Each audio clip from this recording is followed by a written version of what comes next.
এই যে সবাই খেয়ে ফেলতেছে মিনা, এই যে সবাই হাড় খেয়ে ফেলতেছে। সবাই হাড় খাওয়ার জন্য পাগল। পৃথিবীটা হচ্ছে স্বার্থের দুনিয়া।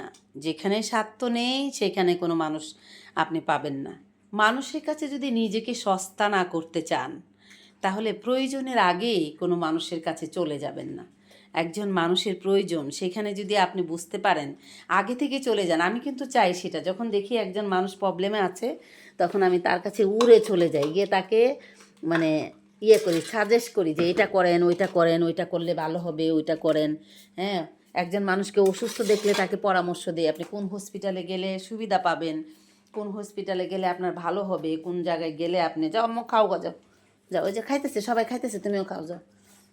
কোন জায়গায় গেলে আপনি বেটার ট্রিটমেন্ট পাবেন, কোথায় গেলে আপনার পরীক্ষা নিরীক্ষা পড়লে একটু খরচ কম পড়বে, এসব চিন্তাধারা আমি আসলে মানুষকে আগে আগে গিয়ে বলি। যে মানুষটাকে আপনি আগে গিয়ে পরামর্শ দিবেন, যাকে বোঝাবেন, সেখানে সেই মানুষটা আপনার কদরটা বুঝতে পারবে না।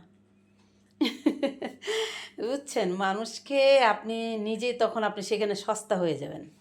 মানে এই জন্য মানুষের কাছে যদি আপনি নিজে থেকে যান, সেখানে গিয়ে মানুষকে সাজেস্ট করেন বা তার প্রয়োজনে সবার আগেই আপনি তার কাছে পৌঁছে যান, সেখানে মানুষটা আপনাকে মূল্যায়ন করবে না, মনে করবে আপনি অনেক সস্তা মানুষ। কিন্তু আমি কিন্তু সেটা পারি না। আমি যখন একটা মানুষের বিপদ দেখি আমি তখন সেখানে ছুটে চলে যাই।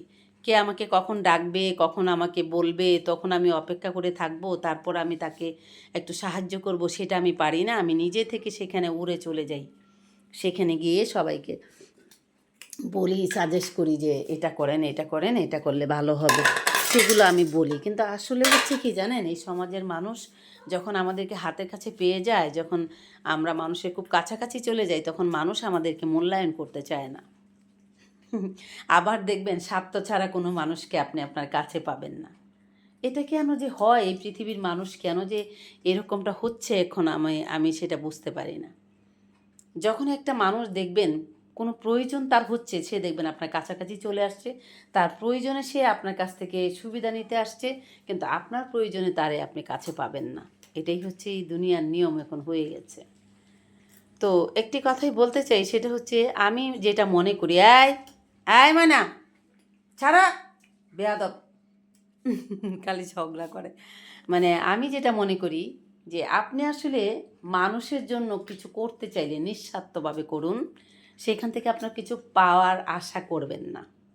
কারণ পেলে তো আপনি পাবেনই না, কিন্তু না পাওয়ার আশা আপনি করবেন, পাওয়ার আশা আপনি করবেন না। কেন, একটি কথাই আপনাকে আমি বলি, সেটা হচ্ছে যে যদি কিছু করেন আল্লাহর জন্য করেন, মানুষের উপকারের জন্য আপনি কিছু করলে সেখান থেকে আপনি আল্লাহ তাআলার কাছ থেকে কিছু পাবেন। মানুষের কাছ থেকে কিছুই পাবেন না, আপনি মানুষের কাছ থেকে আপনি কিছুই পাবেন না। তো বন্ধুরা, প্রত্যেকে জায়গা থেকে অনেক ভালো থাকার চেষ্টা করবেন, যতটুকু পারেন পরোপকারী মানুষের মতো মানুষের জন্য কিছু করবেন, আল্লাহ তাআলা আপনার জন্য করবে। চলো চলো চলো, খাইতে যাও, খাইতে সবাই খেয়ে ফেলতেছে, যাও ময়না যাও। এই হচ্ছে কথা। তো বন্ধুরা, আপনারা সবাই ভালো থাকবেন।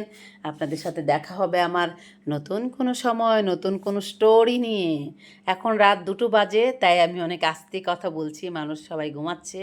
আমার ময়নারাও রাত 2টোর দিকে তারা মাংস দিয়ে ভাত খাবে, তাই তাদের জন্য এখন মুরগি সিদ্ধ করেছি, করে মানে মুরগি রান্না করেছি, মুরগির মশলা দিয়ে রান্না করে তারপর আমি তাদেরকে এখন খেতে দিলাম।